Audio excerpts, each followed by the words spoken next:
chairman of the session, Mr. Rajesh Nair, other eminent panelists, and members of Trivandrum Management Association, and invitees and guests.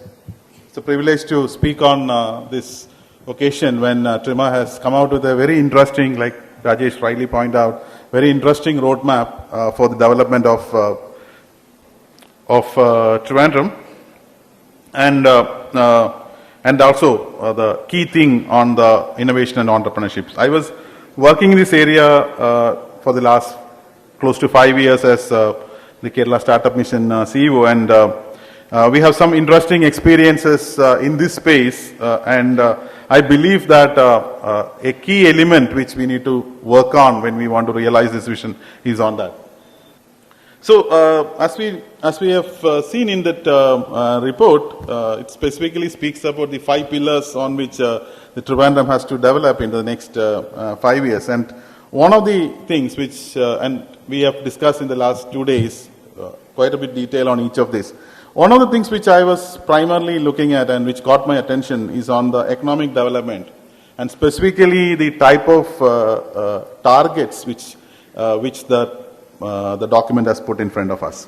It says that we could actually develop the GDP at least 4 times the current level in the next 3 years, which obviously all of us know is going to be a very tall target, because reaching a GDP figure in 4 times in a matter of 3 years is basically equivalent to having a growth of around 50% per annum. But even if you look at something at a 2030, that itself will translate into at least around 20-21% of growth. So this is an area where I think we need to really focus on, ways. If really a city, an economy or a district has to grow that way, there is a substantial amount of non-linear growth possibilities have to come here. And that is the context in which I thought I will position this session, where the innovation and entrepreneurship in a very different level is required if you really want to do that.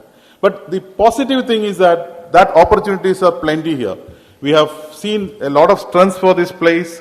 There is a lot of new avenues which is coming, both at the national level, global level, as well as at the regional level. So how do we link these so that this vision can actually be practical? And that is the context in which we need to actually look at how do we strengthen the innovation ecosystem which supports that. So when you look at the economic development, we actually speak about 2 aspects. The one is the inside-out approach and the outside-in approach.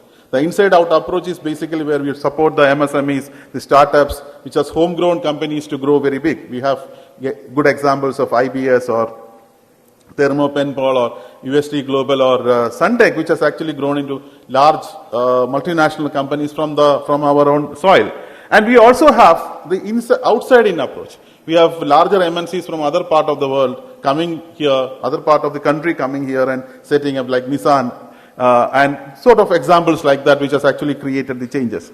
Obviously, when you are looking at a way forward, we need to actually strengthen both of these. Many of the infrastructure decisions, infrastructure facilities and other enabling factors which has been discussed in the last 2 days primarily provide the support system for that. I will not speaking basically on the outside-in approach, because that is something which has been discussed, but primarily on the first level, how do we actually strengthen our inside-out model, how do we create more number of organizations, how do we actually ensure that the existing organizations adopt innovation, work together with the newer enterprises for the growth. In all these cases, the key thing is there should be an enabling ecosystem. An enabling ecosystem where multiple players, multiple stakeholders, be it government, be it the corporate, be it the research organization, be it the universities, all of them will come together and drive that. And that, I think, is the context in which we need to position this. And this is primarily required because, as I said, there are a lot of factors which is happening around us, which is making positive impact on this. If you look at the global level, with the pandemic, we have a strong movement of decentralization happening. From a large, what was basically the model of the last industrial revolution, where you are thinking about large industrial cities, today we are speaking about decentralized cities. We are thinking about work from home centers. We are seeing about freelance models of development. We are seeing about small units collecting together through digital technologies to come out and challenging larger conglomerates. So that model is very, very ideal for Kerala and Trivandrum, because they have lower level of geographical footprints.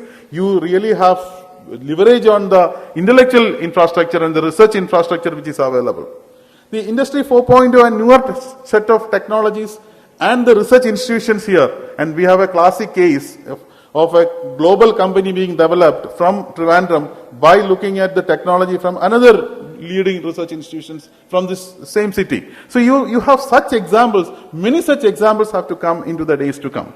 And then we also know that disruption is happening and digital transformation actually provide the avenues for that. When you look at this global level changes, in the national level, we also know that our Honorable Prime Minister has given us a clarion call to dream on a 5 trillion economy, almost double what we were at that point of time, which basically means that India has to grow at around 14%. If India can grow, or India can dream to grow at 14%, Trivandrum can definitely dream for growing at 21%. I don't think that is an impossible target. And that also is possible because some of the key industries in this region are the ones which is growing fast. The electronics industry, from 75 billion, it is expected to reach 300 billion in 2025. The IT ES industry, from 189 billion, it is expected to reach around 380 billion in next 3 years' time. So these are basically the key industries in this area also. So there is a possibility on that. But to do that, I think we need to actually start looking at the change in the nature of economy. The basic economic theory says that when an economic growth is slow, you actually focus more on a factor-based economy. A factor-based economy is primarily where the conventional factors of production, the land, the labor, the large capital, these are the ones which is going to drive that. But when you really wanted an accelerated growth, and that is the context in which we are speaking about, that's the context in which we need to actually position the Trivandrum. We need to move from that factor-based economy to what we call as an innovation-based economy. An innovation-based economy where the economic growth is faster, you have non-linear amount of growth, and you have faster solutions coming from the organizations per se. And Kerala government has also realized that. And if you look at the recent budget, there's a very clear roadmap has been laid for converting Kerala into a knowledge economy. While one end is about the creation of 2 million knowledge jobs, but more importantly, it also speaks about knowledge entrepreneurship. The entrepreneurship which leverages on innovation and research. That the specific elements, since I don't have too much of time, I'll not dwell deep on that. Maybe in the discussion we'll speak about it. But it strengthens the research ecosystem by setting up centers of excellences. You are thinking about around 500 postdoctoral fellowships are being given to work on those areas. You have 5G being a very key element of driving the next stage of growth. You have Science Park being discussed as sort of a infrastructure for driving the innovation. And also the electronic hub and the graphene in the material space. So some of this, we are fortunate as a digital university to play a very key role in some of these, and maybe during the discussion I can discuss some of those aspects. But one point which I wanted to stress here, if you look at the history of Kerala, our industries grew maximum in the country as a percentage of the country during 1970s, 60s and 70s. The reason being, we had abundant availability of electricity at that point of time.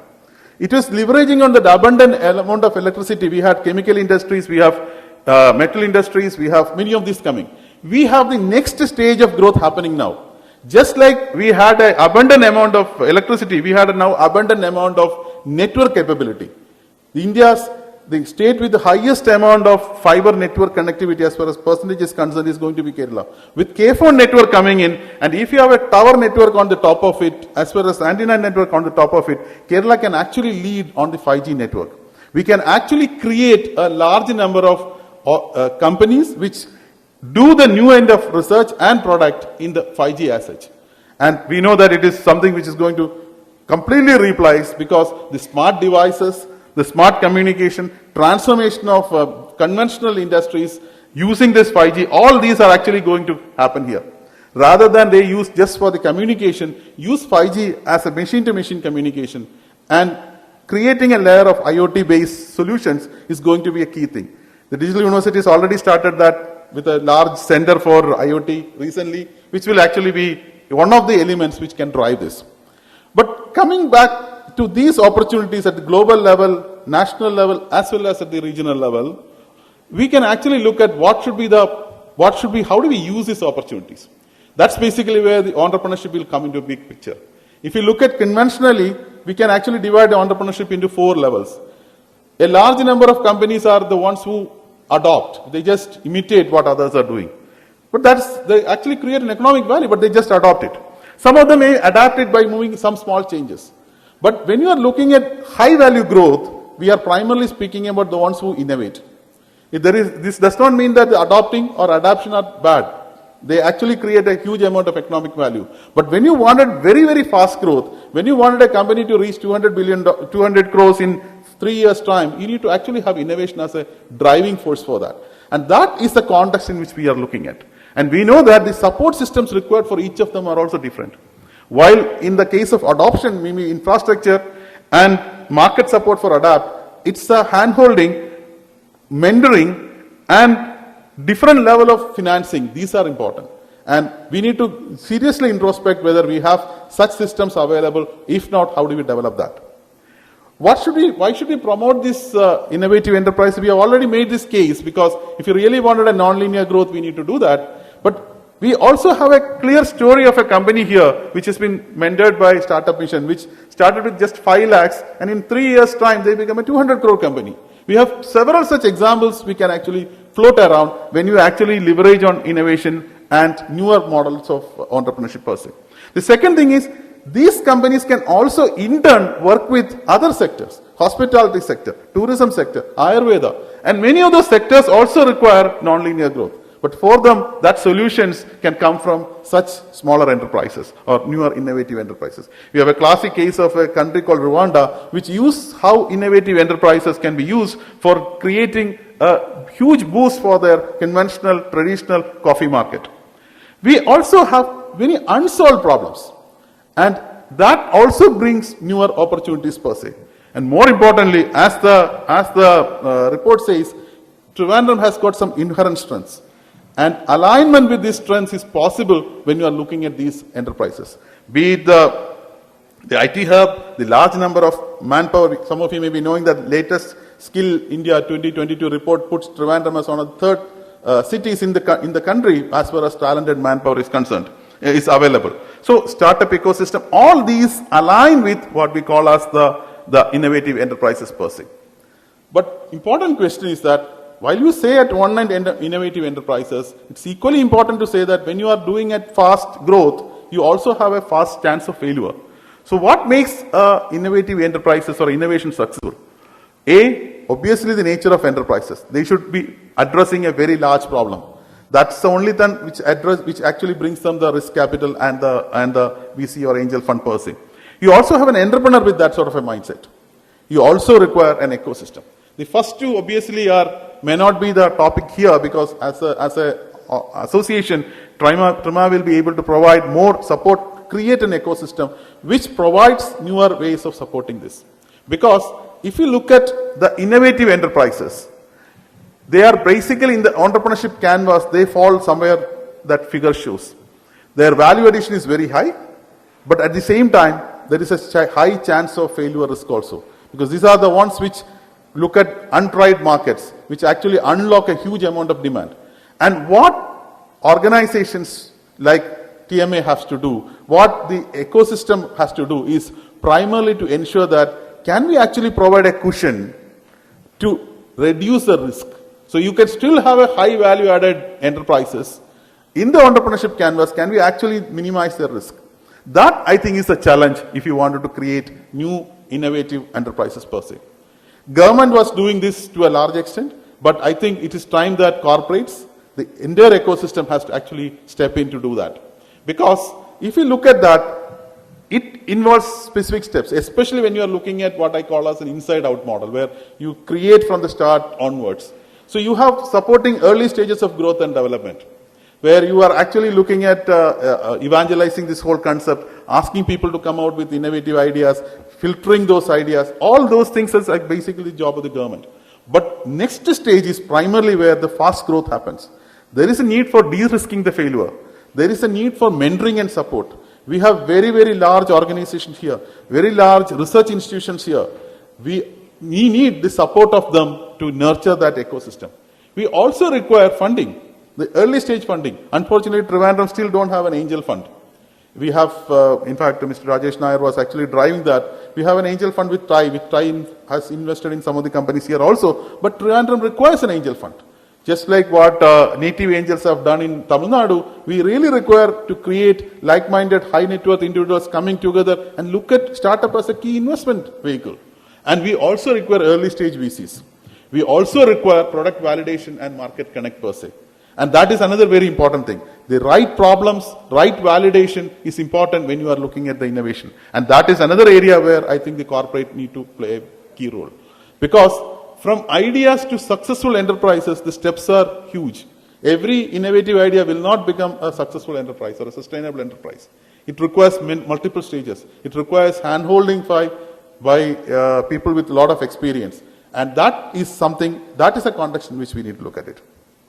And with this I will stop. As far as innovative entrepreneurship ecosystem in Trivandrum is concerned, I believe that we have right drivers for driving this innovation. We have research institutions which are adept in translational research, which has got experience in doing that. It's time that we need to actually unlock much more potential on that. Startup Mission has created a platform called RINC, Research Innovation Network of Kerala, where we are trying to bring in IPs from various institutions, various research organizations, and translating that into scalable innovation enterprises. But that requires intermediate support. That intermediate support is still missing. And that intermediate support also involves clients who can try these solutions through the startups or the newer companies. But that platform is already there. There are innovations, research, IPs being onboarded on that. It's time I request corporate entities can actually look at it and see whether how many of them are actually applicable in their context. We also have a new role universities are playing, have to play. In fact, Digital University has taken a lead in that, is universities have to play a direct role in economic development. Conventionally, universities were developing people who in turn will contribute to the economy. But why not universities play a direct role in economy? If Stanford University can play a direct role in creating